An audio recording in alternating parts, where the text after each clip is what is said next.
Everybody, welcome back to a North Texas Weather Center forecast, and today what we're going over is a tropical development this early in the season. We're only in May and it's not even hurricane season yet, but we actually have an invest currently in the Gulf of Mexico heading toward the panhandle of Florida over the next 24 hours to kind of break down what's going on and if this will actually become anything like a tropical storm or something like that. So what the National Hurricane Center has said so far, it's only a 10% chance of development over the next 48 hours. This low pressure system is expected to make landfall within probably the next 24 hours. So that's kind of what's going on right now. Low pressure system is currently producing gusty winds around 30 miles per hour. That's your maximum sustained winds right now. So it's not tropical depression level yet. And it's also probably not going to reach tropical storm level. However, there's still a 10% probability. There's a low end chance that this can really start to strengthen quickly. But as of right now, it doesn't look like that'll happen. The water temperatures out there are currently right now around 82, 83 degrees in this area. So it is definitely warm enough for the potential for maybe that tropical storm to develop. You can see here on the satellite imagery, your low pressure system is actually centered a little bit further up to the north. It's basically centered right about here right now. It'll eventually make landfall later tonight, probably somewhere around the panhandle or in southern Alabama. Now, again, it's going to make landfall right along the coastline there.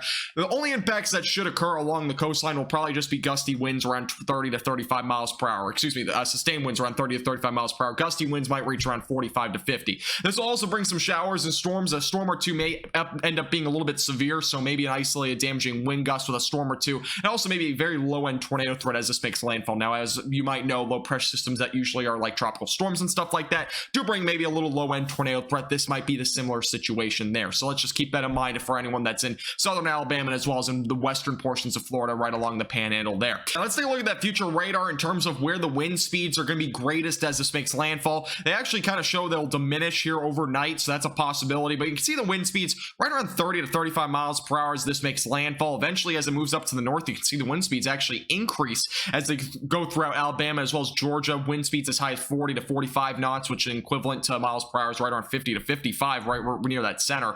Eventually, it'll move up to the east and eventually probably go into the Atlantic Ocean by late Tuesday. That's kind of the forecast as of right now. So this will be a fairly quick moving system. Again, it's moving about 10 to 15 miles per hour off to the north right now. So it's a quick moving low pressure system.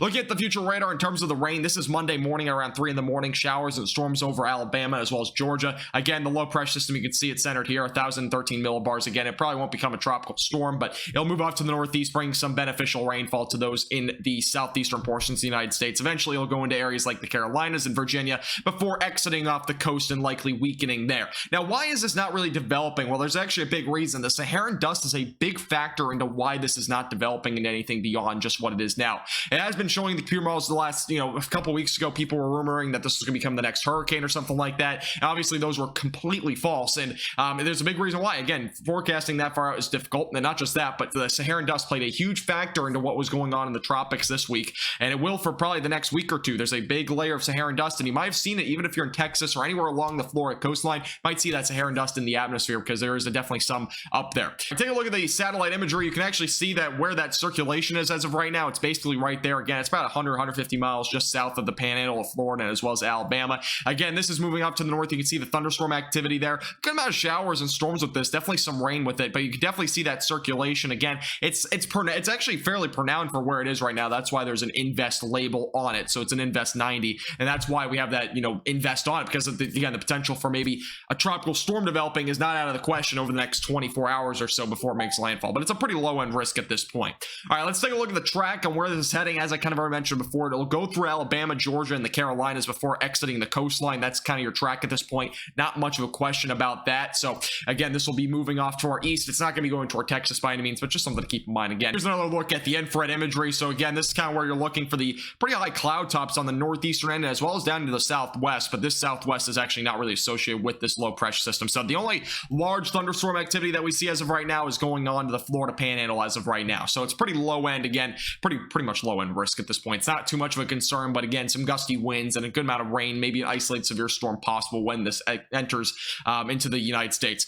Looking at the intensity guide, I'm not really going to go with this too much. I don't think this will become a tropical storm as it says by hour 144 and beyond that. Again, this can be making landfall within the next 24 hours. Here's your little time frame. So this is basically when it's in the United States, basically up into that black line. Eventually after that, it might go into the Atlantic. It could maybe redevelop, but the water temperatures probably won't be warm enough for this to actually become an actual tropical storm. So just kind of keep that in mind. If you like forecasts like this, make sure to subscribe down below. This forecast is brought to you by Platinum Contracting, all that's repair in the Dashner Law Firm.